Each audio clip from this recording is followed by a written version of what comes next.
And it's another Friday. Boy, isn't it? Good day. How are you doing, Merv? I'm how do I say this? If I was any better, I'd be twins. Is that a good way of saying it? I've Oh, never heard that, and that's brilliant. I'm going to have to use that. yeah. Um, so I am too. I'm really excited. I just got through finishing another one of my classes I teach online, and it inspired me. And I ran across an old cartoon I saw a decade ago. And these two guys are talking, and one says, um, if you have something exciting to share with somebody, there's 10,000 people in the United States who are just waiting to hear what you're excited about. And so I think about this every time I go into class, and I think about this every time I go into this YouTube. And boy, do we have something to continue to share with you. I am excited. You know, I am as well because I spent I spent weeks dissecting, trisecting, quadrisecting, if you want to call it, the PMBOK 6, and really trying to understand that so that I could work it into my practice. And then PMBOK 7 came along, and it was like a breath of fresh air. Not that 6 had anything wrong with it. 6 was very, very good guidance. But 7 just seems to put that nice little human-centric, people-centered kind of approach to project management. And I so enjoyed our discussion last week on the two people domains of what they're now calling the performance domains within PMBOK. But I thought this week we should look at more of the technical or process-oriented domains. Yes. Thoughts on that? Yes. This is really, really interesting. Let's start with just a background on domains. There are 8 areas in project management. The 7th edition has declared these are areas of activity and influence that our work impacts. Is that correct? That's what I understand. Okay. I've been trying to trisect it as well. and so we have how many? We talked about 2, which were the stakeholders and team. And it was really interesting that sponsor was not declared one of them. I'm still scratching my head on that one. Didn't we kind of talk about, well, at least in my mind, a sponsor to me is the main stakeholder. So I guess maybe if you look at it from that perspective, it could be covered in that way. Yeah, I agree. I agree with you. So we put that to bed. Now we're looking at the more technical ones, and technical with some surprises. First of all, we have some that look like process groups, right? When I first read it, that's exactly what I thought. Okay, we have our planning. In fact, Tim, I know I know most of this is podcast heard, but I'm holding in my hands, for those on video, page 25 from PMBOK 6. You know what I found out yesterday? And this was surprising. I went through the appendices and the backups content in the 7th, and they include that framework in the 7th edition.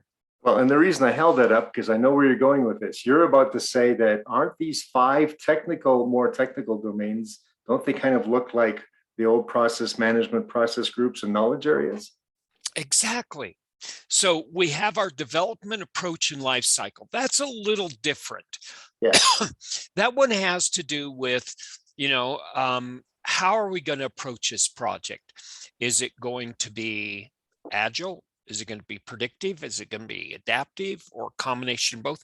How do we approach it from the appropriate structure to get the work done well? Now, this means that the 7th edition is saying, hold your horses before you initiate. You need to take a step back, because there's more than one way to approach this project.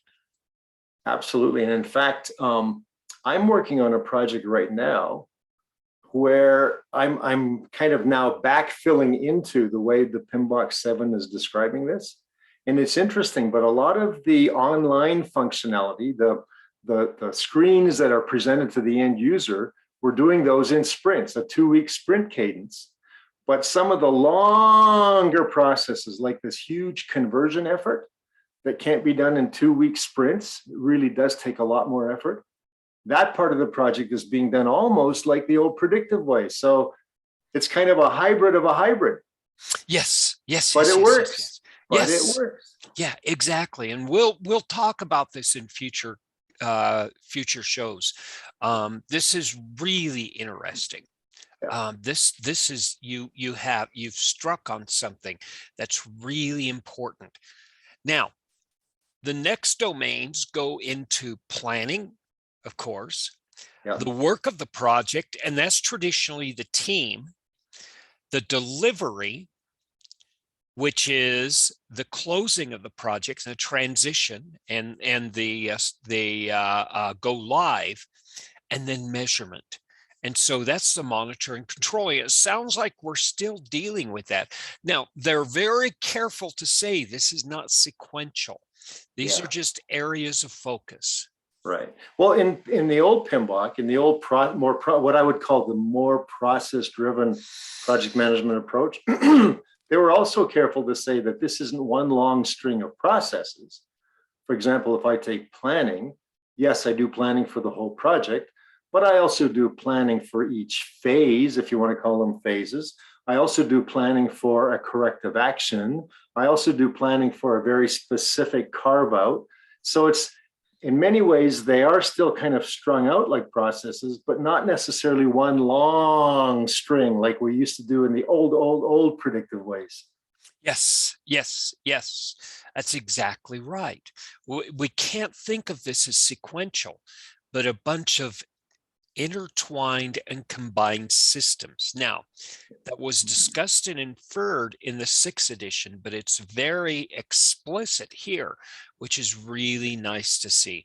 And they have that focused very well. Measurement instead of monitoring, controlling, where Yeah. monitoring is observing and finding recommended actions, and controlling is actually doing the application of governance. We don't have that disconnect and that confusion there. And where we have delivery and project work, we have the specific activities where delivery might happen throughout the entirety of the project, Yeah. and not just once. Well, and when I looked at using the example I just did with planning in the older approach and the PMBOK 6 approach, where planning doesn't stop, but it is kind of fits and starts. What I'm seeing with what you just described, this interconnected, interlayered process with domains, it's like you're planning all the time. You're doing project work all the time, and you're kind of tailoring it for where you are in the project. And yeah, it's you're exactly right.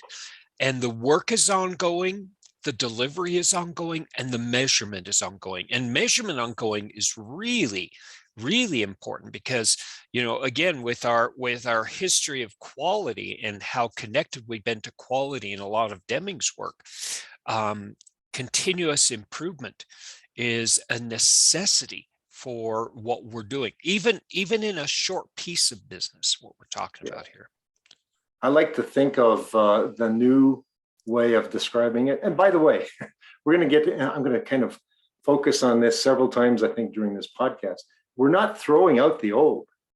We're still doing what we've always done, managing the project. It's just, I think, our mindset, our focus, our human relational aspect of what we're doing as project managers has a different kind of lens to it at this point, if I can use that term. There we go. That's a really good way to put it. And we'll come back to that because that is really, really crucial. So we have these wonderful technical groupings of work that can interplay. And you saw this in the integration knowledge area in the 6th edition, where, the charter leads to the plan and the plan directs the execution, monitoring, controlling, and the execution creates the data, and the monitoring, controlling turns information. And then you get the changes for monitoring, controlling, which changes both the work and the plan. So you have that wonderful understanding of that. But this actually, like you said, it changes the lens in how we see the project work. Well, and what I found was interesting, just from my own experience, and maybe some of our audience has this similar experience. But I found over the years, as I got more comfortable with managing large projects and large teams and became more mature in the process, I had sort of developed my own flexibility. And it wasn't shoot from the hip flexibility, but it was also a flexibility that was based on what was happening, even in my highly predictive experience, highly predictive management style experience. I found that flexibility was the name of the game when it came to giving the client their expected outcome. And I think maybe that's why I had to go back and keep reading this and saying, why is this different? But maybe it's not. Maybe it's different from the way that it's described. But as I matured in my own experience, I had leaned that way anyway. So it felt really good when I was reading this information. Let's close out on this last of our 8 domains, and then we'll come back to what you were saying, Okay. because I think that's the punchline to this whole riddle that we're talking about. Uncertainty left me confused. I was uncertain about that as well, Tim. Yeah, because there are 2 ways you look at uncertainty. Number 1, risk. And we have to acknowledge that uncertainty domain will be our focus on risk. But uncertainty also includes complexity and constant change. And we're talking about at the methodology level of adaptive and agile methodologies, where you observe uncertainty as well, which is really interesting, because you almost have a 2-for-1 play here. Well, and when I was looking at when I first of all looked at it and assumed what uncertainty meant when I read that, and immediately my mind, like you had just described, my mind immediately jumped to risk, mitigate risk, anticipate risk, keep risks from becoming issues. That was where my mind went because of uncertainty. And then when I really thought about it, all uncertainty is not risk. Every project has uncertainty, unpredictability. Every project has that certain amount, which is, by the way, why we as project managers, I think, have jobs. Yeah. Oh yeah. Oh yeah. That's why we're there. And if you wanted to wordsmith, you could build a logical chain to connect uncertainty from, we have no 100% confidence here, to we have risk, and we can develop that logic. But at the same point, you're exactly right. And this is what confused me. Are we talking about the management of quote unquote threats and opportunities, or are we talking about the fact that a project may or may not be the best project or have the outcome we want, or something like that? And it talks about both. It talks about both very well. Well, and I was trying to think of an example in my own mind where, this whole idea of not all uncertainty is risk. And I remembered a situation where I went into a project up front as a project manager, and I was dealing with the executive from the client. And I was unaware at the time that we had won the project that the client, my counterpart on the client side, hated working with contractors. Now, if I look at it, so there's an ambiguity or an unpredictability that's already presented itself into that equation. The fact that I didn't know about it didn't make it any less uncertain, nor did it necessarily pose a risk. And as I understood that, or came to understand that, I was able to quickly mitigate it in my own mind and assure this person that we were there to do the job, train his people, in this case it was a him, and leave. And that uncertainty went away. So to me, it wasn't so much a risk, but it was an uncertainty or an unpredictability that had presented itself. Right. And this is the trick. In a lot of risk management material, they don't talk about risk per se. They talk about the unknown.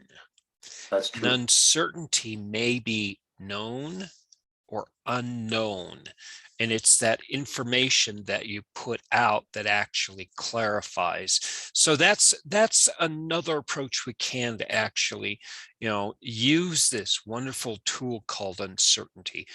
We do it really well too in complex systems. You have, again, you have some highly defined and validated methods for making the unknown known. One of them is finding the boundaries between what I know and what I don't know. Like you said, creating those boundaries. And it's strange, but the boundary between the known information and the unknown information, when we're studying this kind of stuff, is called the littoral fringe. Or in natural geography, it's where the ocean meets the land. Now, this is really interesting because we think that we don't have a lot of control over this uncertainty, this unknown, but we all have an experience of playing on the beach. And playing on the beach, which is that boundary area, allows us to explore what's under the ocean without getting into that risk. And, as you were explaining that, I remember previous podcasts we did, I think we dealt a lot with communication, part of which was body language. And I'll show you where I'm going with this. So you get into a situation where you're not quite sure what that boundary is.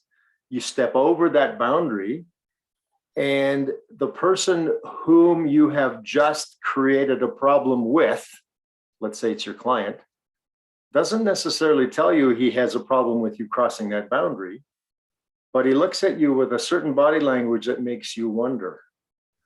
And this is where I think experience and maturity and observation of the human experience comes in. Because, and I find in my own experience, I have tuned myself to watch for these body language cues or vocal cues or whatever it is, such that that uncertainty with a couple of questions no longer is uncertain because it becomes clarified quickly. Now, observe just what we've gone through in the last 10 minutes. We've talked about risk, which is highly quantifiable. And we've also used our model of domains to talk about leadership and human, personal awareness and emotional intelligence. Yeah. So we're showing how this more generic and more broad definition can have much greater and much more powerful application than if we were talking about specific technical process groups and knowledge areas. And I think it's also a great example, uncertainty being the eighth of the 8 domains. It's a great example of where that sits on top of the other 7. It's coexistent with the other 7 at all times. It's not a sequential process. There is always uncertainty. That's correct. That's correct. Now, I want to actually ask you a question here and pull back and look at this framework from a larger level. We have not just 8 domains, but we're going to be talking in future week about principles. And just from a first glance, without even trying to delve into the specifics, how do you think these principles act on these domains, and what's the value of comparing principles to domains? That's interesting. Principles would be, in my mind, kind of like your code of conduct or your values or your ethics or that sort of thing.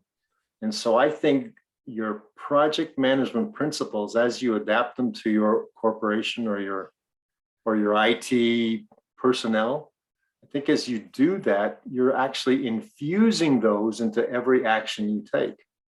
So in my mind, the actions you take are those domains. The principles you uphold and infuse into those actions are those moral standards and those integrity standards and that sort of thing. I think they very much complement each other.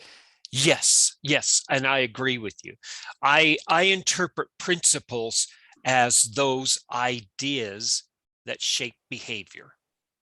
And then the principles I believe, are the mindset that is shaped by our values. And so our values lead to our principles, lead to our behavior. That's what I've played with and what makes me feel comfortable with right now.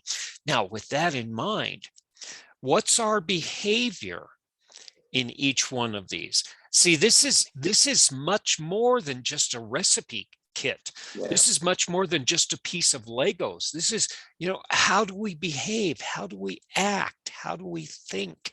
This is more actionable in this model than we had as the PMBOK. Well, I think it's as actionable as the way we live life. I mean, when I get up in the morning, I don't go to a Gantt chart that says shower, comma, put on my socks, comma, comb my hair, right? I mean, we live life based on being flexible with the events that hit us. Yes, we do some planning, but we react to what comes at us. We react also to how we're feeling maybe that day, the emotional aspect. We always, I mean, there's certain things that I might be tempted to do, but my values draw me back and say, no, that's not part of your value system.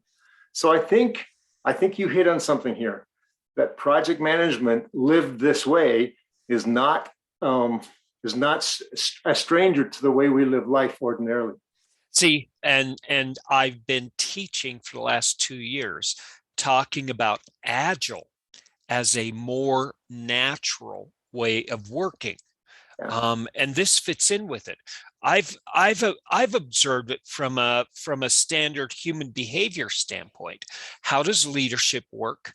And how do groups of people work? And Agile has adopted this whole idea from Scrum about self-organizing teams and the way we naturally do that. And this actually fits with that discussion I've been having in other parts of project management, where this, like you said, it's more natural. It's the way we operate within the world.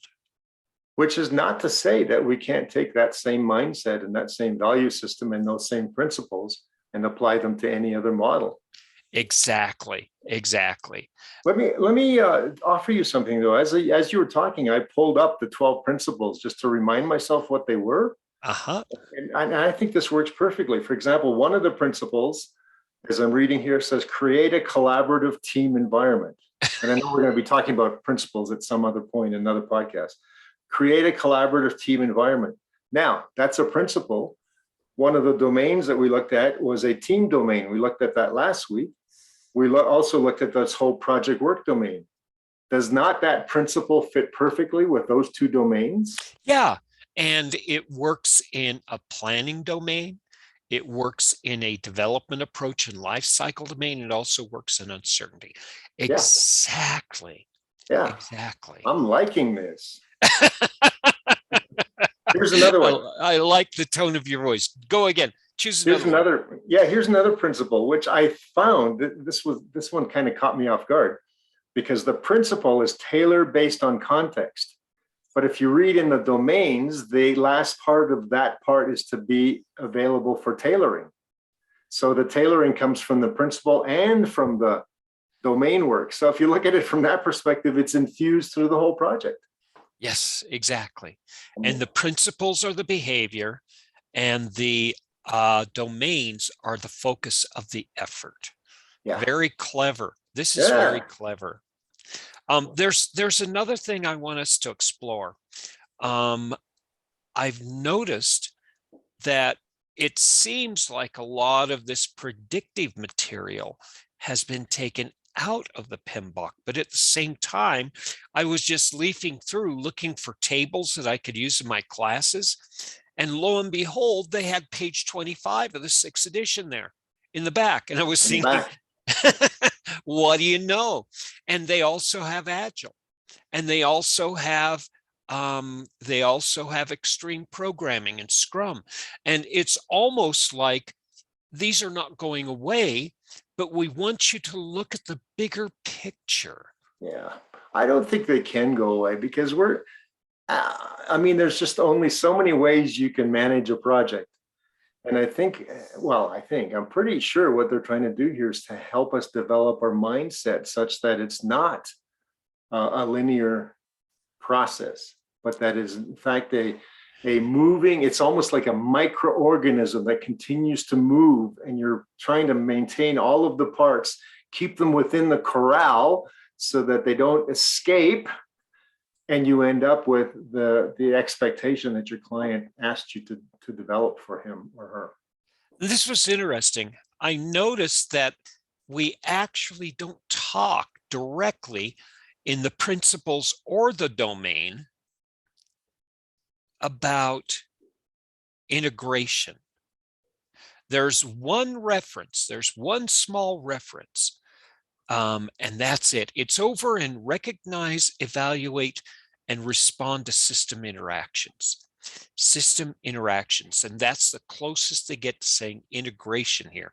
It's almost like we're fish and we're swimming in water. We're project managers and we're swimming in integration. Do fish actually talk about integration? Because it's inferred in everything here. Yeah. Everything is tied together. Well, I mean, in many ways, they talk about delivery, right? Delivery is one of the 8 domains. Integration is probably the thread that holds all of delivery together, because you're always working on different aspects to be integrated. Well, and the team and the stakeholders Yeah, and right. everything else. And again, you know, I think this bears more introspection here, but I think we have something here. Now we've looked at the domains and we've looked at how applicable they are, and with your allegory of the lens, we've refocused, and it seems like we've refocused on the bigger picture instead of just the individual components. No, I think that's exactly right. Take the Rubik's Cube, right? I can be looking at it, my side's all red. You're looking at it and you've got all kinds of different colors on your side. That's because we haven't quite completed it. It's the same cube. We just happen to have two different views of it at this time. And as we progress, more and more comes into view. I don't know if that's a good analogy or not. Oh, it's perfect. It's perfect. Because again, you know, like having all red on one side, your schedule, budget, and cost can be perfect. Yeah. And on the other side, it's all mixed up because people are killing themselves to make the numbers work. Yeah. But one thing I did notice, though, I did do some reading over the weekend on the 5 technical domains. And when I looked at the one that they call project work, followed immediately by one called delivery, I kept thinking, that's the same thing. Why are you doing it? And then when I looked deeper into it, project work really is, the way it's defined, it's kind of establishing that environment to allow the team to succeed, to allow the team to propel itself forward. So it's more than just the actual physical work of the day-to-day, you know, coding and testing and all that, but it's literally creating that environment. So I thought I wish they had named it something different, but now that I understand the difference, it makes a lot more sense to me.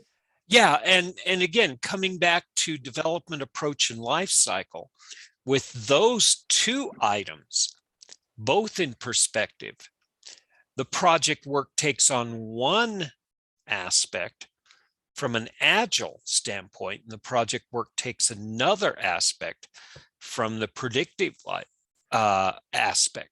So these, you're exactly right. The project work is not completing the deliverable per se, but it's creating that environment. The communication, the engagement, the motivation perhaps for people to succeed.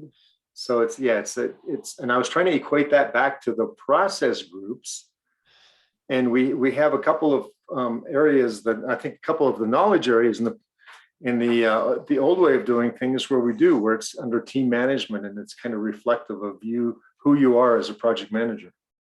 Yeah. And again, there are gaps. There are disconnects that we're going to have to resolve. One of them is resources. Where does resources fit in here? Well, again, it's like water to the fish. It's like integration. Resources are not a focus of the work. They are the supplementary information that allows us to do the work well. Yeah, so there's resources. If you look at the human resources, those are covered in team, right? That's Right, that right. part is not, but it's the other The resources like physical resources, physical yeah. resources. Yeah, I think there is made mention of that in project work or in delivery, one of those. But you're right. It's an ancillary process buried within those major domains. Yeah, yeah. And I think this is going to be one of those 10,000 items that we're going to be exploring, where the connections as we go into more and more detail within these components that we can actually expose and get excited about. There's another thing here. I was confused when I opened up the PMBOK and I read the introduction and it said, this is not just for project managers. And I said, well, that's cool, but what does that mean? Yeah, and how would a non-project manager use this book? And I'd like to get your thoughts on that too. Well, if it's like any of the, for example, let me take an example of a stakeholder. And one of the things that I do on a project, whether my stakeholders realize this or not, is I train them to be stakeholders. Now, when I get a good one and they start reading the PMBOK and putting that up as holding that up as a mirror to the way I'm managing the project, then I know that the PMBOK 7 is not just for me, the manager, but it's also for the stakeholder, because they are using that as well, saying, wait a minute, you should be doing this. Yeah. Yeah, but it's also for team, it's also for end users, it's all for the users of the end users. I think it's for the entire kind of the entire group of people affected by the project. Yeah, yeah, yeah. So this is a total different approach to project management. I have a couple. Go ahead. Now, I was going to ask you a question though, based on the same theory. Go ahead. Or based on the same discussion. I like to use the PMBOK and the process and our discussions even here and hold it to IT project management, because that's where I live. Mm-hmm. But using in the theoretical aspect of what we're learning with domains and principles and all that, could you see taking this exact document guidance to something outside of IT? Oh, easily, easily. So here's my thought on this, okay? I come from the world of business, right? I have my undergraduate and graduate degree in business, and I've always seen project management as an entry point for people who did not go into business school to actually learn how to function and be well grounded in how business works. Now, this change actually is almost more exciting for me, because what we're looking at is not just project work. We're looking at not just, IT projects versus construction versus healthcare. We're talking about operations, yeah, and structuring operations themselves under this. This is what really gets me excited. No, I think so. I'm even thinking of some of the projects that I've undertaken where even before we started the project, we sent out a project before the project to just find adequate space for our entire team and to make sure it was adequate to hold all of our equipment and the telecommunications and all that. That was before we even began the project. We had this whole project and we applied the same principles to the building aspect of what it then took for us to do the IT aspect. Yeah, exactly. And with some of my major projects, it was like helping our clients make that $10 or $30 million decision was a project in its own, Right. where we were actually looking at that. And this actually puts all of that into context. Well, good. So I wasn't just dreaming that when I was reading it. No, no. Go ahead. But I interrupted you earlier. So you were going to ask me another question, or you had another? I was going to lead us in another direction, but Yeah. this is fine. But my question is, first of all, if you would have your choice and you could train all the project managers right now, would you start them off in a predictive model and then show them this? Or would you show them this model and then introduce them to predictive? That's a great question. That is a great question. My knee-jerk response has always been, actually, it's not knee-jerk, it's well thought out, but has always been, we need to get grounded. And I gave the example a couple podcasts ago, maybe last week, where I came from a project management organization for my early IT years, right out of college. And the discipline we had was you spent 2 years as a programmer, the next 2 years as a senior programmer, the next 2 years as an analyst, the next 2 years as a senior analyst, the next 2 years as a team lead. Then you could become a project manager. There was almost I think you called it not indentured, but you called it something. Guild. A guild. A guild, yeah. It was almost, so if you look at it from that perspective, before I became good as a project manager, I went through all of those other disciplines first. So my grounding was strong. So then when we went from mainframe systems to building systems on mini computers, I didn't have to deal with the specific technology. I already knew the processes and principles that it took to run a project. So I think that's a long way of answering your questions. I think I would ground them in the basics of project management first before I introduce them to this process. I'm leaning towards the same direction, Merv. I was a little hesitant when I heard that they're getting rid of the 6th edition of PMBOK. It gets taken off the PMI website on March the 31st. Right now we're on the 11th. Now, what I would love to see from Project Management Institute is a practice guide for predictive project management, just like they have an agile practice guide. I can see them doing that in the months and weeks to come. They haven't announced anything. And if I don't see something like that in the next 2 years, you can you can bet your dollar either somebody like me or a group of people will actually fill that gap. But can I also tell you something? And I think this is kind of to enhance my answer to your last question. Grounding is so important, but that doesn't mean we can't start working on the human aspects of what we're talking about in PMBOK 7.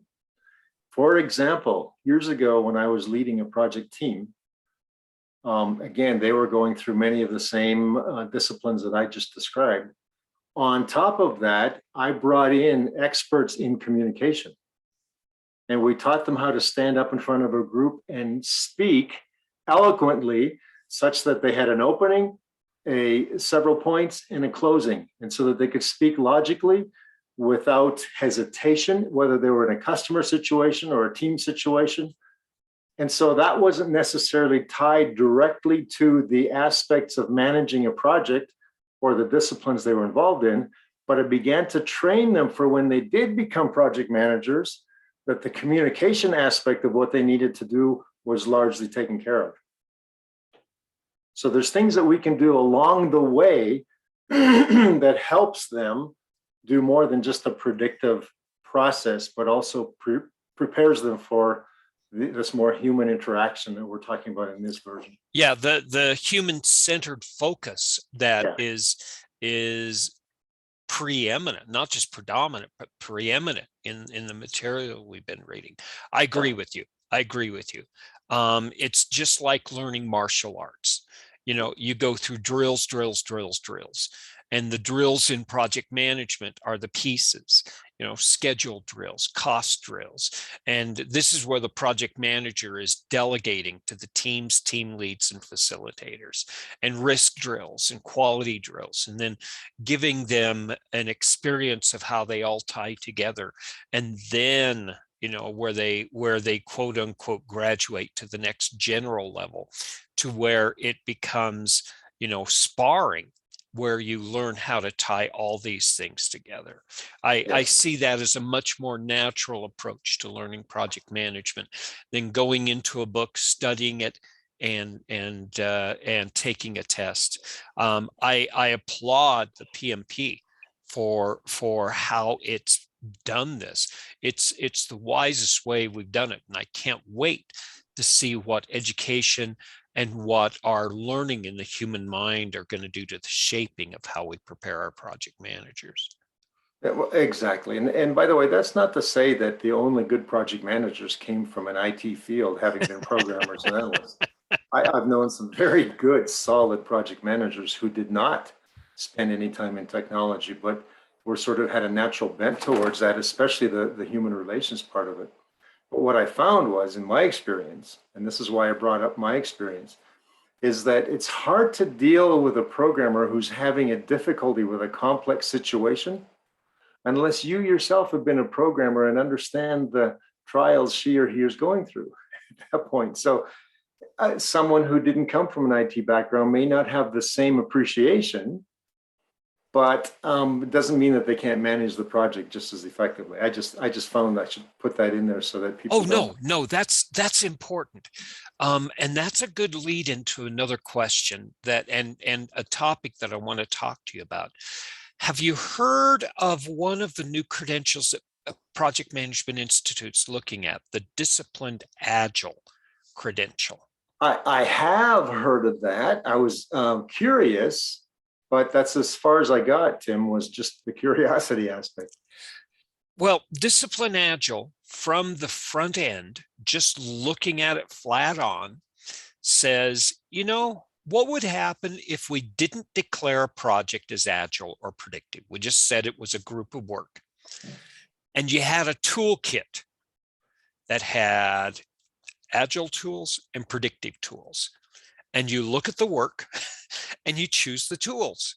It's sort of like opening up the hood of the car and saying, do I need an imperial wrench or do I need a metric wrench? It's refocusing and using the work itself to define the tool that you need at hand. And that's the approach Discipline Agile says. It's just a collection of tools that's a broader selection for you. Unlike the old method of managing projects, where if you have a hammer, everything you do, you use the hammer to fix, right? Exactly. Everything looks like a nail. Yeah. Everything looks like a nail. Exactly. So no, I think that's incredibly.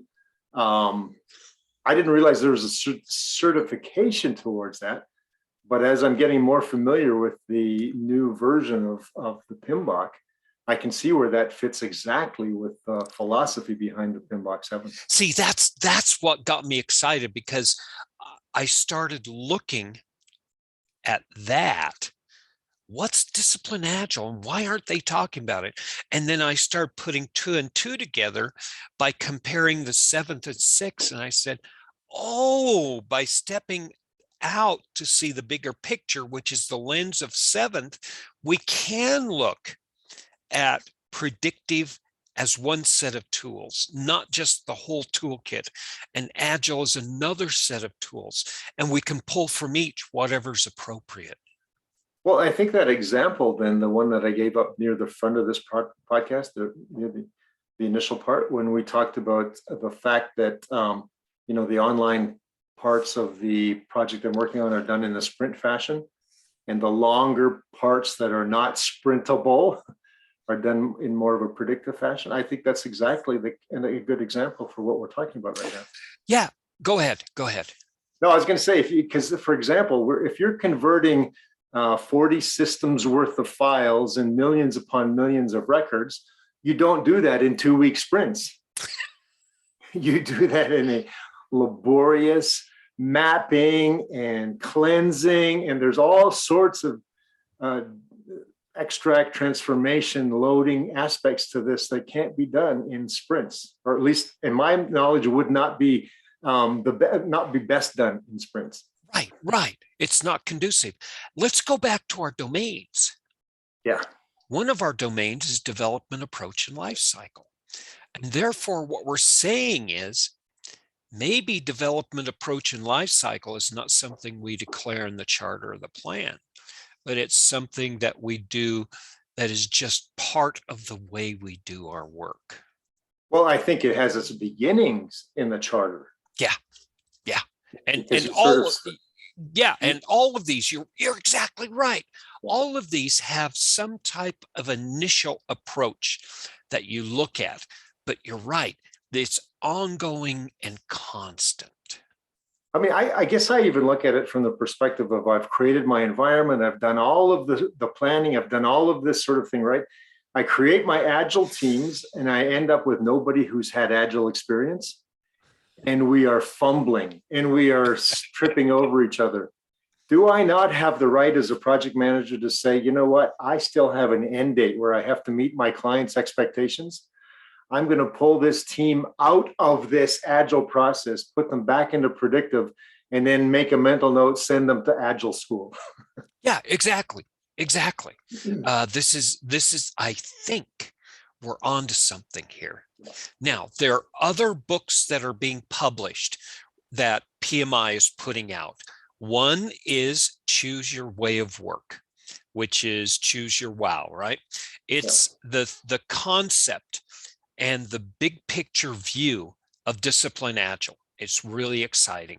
And then we have something called Citizen Developer, which I'm just beginning to explore.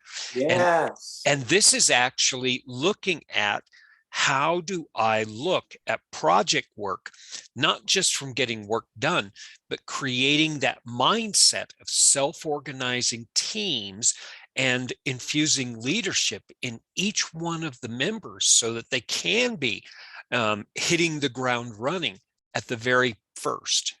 Yeah. Where I used to hold out this citizen as a developer, I used to hold that out as a bias against it. Because how on earth can a citizen developer really understand what it takes to do throughput and transaction velocity and all this kind of stuff? They don't understand that. And then I realized with technology, the way it's improving, with guidance from IT people, why not? Exactly. That's the whole thing about extreme programming. You know, it's not the job of the stakeholders to interpret the naming conventions in software developers' code. It's the responsibility of the software developers to name the code in something that's meaningful to the project and the work environment. You know, years ago, you just reminded me, years ago, we were working on a project and we had a very astute project admin person who just, I mean, she would take care of every situation for our team of 40 to 50 people, and she'd be bored by noon. So we happen to have part of our project was working in a natural language programming process.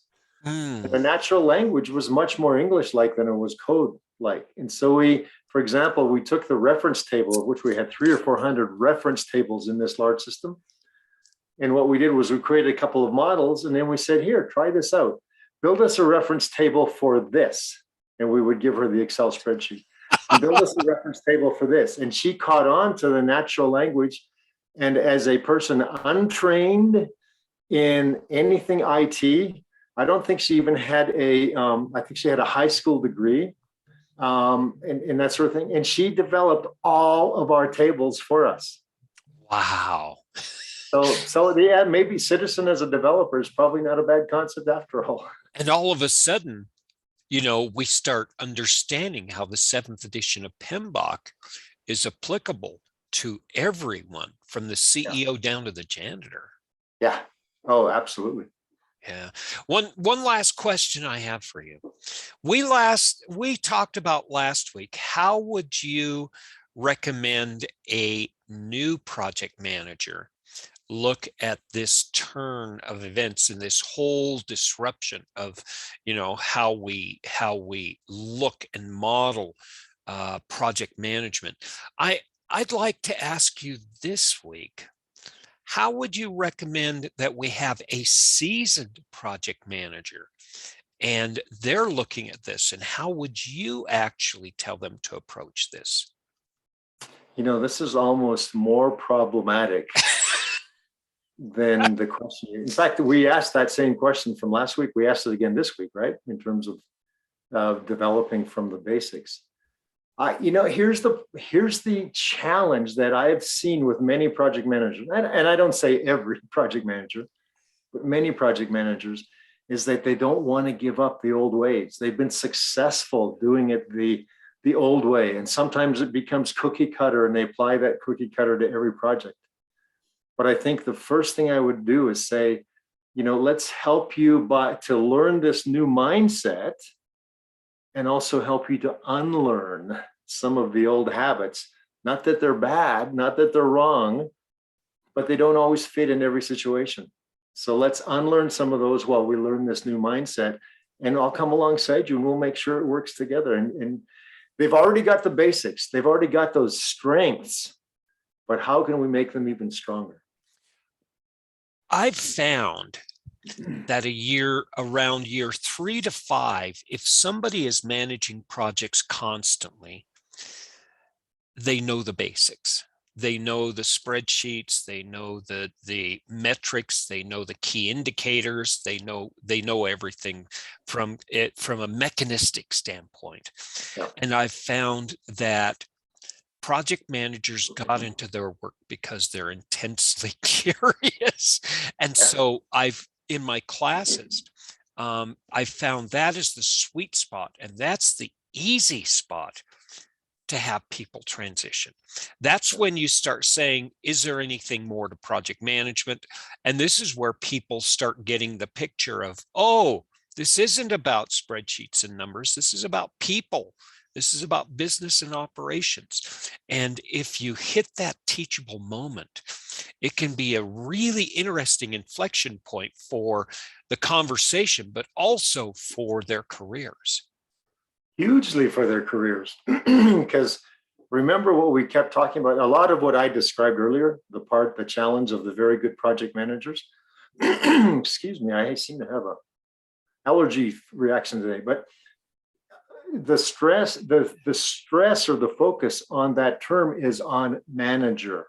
And a lot of project managers that I have come across anyway have become very good at managing. What we're talking about here is almost a shift to that servant leader, certainly to much more of a leadership style than a management style. Yep. Does that make sense? That's exactly right. You're moving from a more technical, tactical activity, which keeps the business running, and you're moving to a more visionary, maintain the culture and the environment for the vision. You're exactly right. And the thing is, this is the point in time where a first line manager in business says, aha, there's something more to this job. It's the same point in time where a project manager, my mentor and I talked about this, and we actually looked at want ads, and we could tell which want ads were looking for project managers and which want ads were looking for quote unquote project leaders, because all the want ads from $35 to $65 an hour, they wanted the management. They wanted to keep the business running.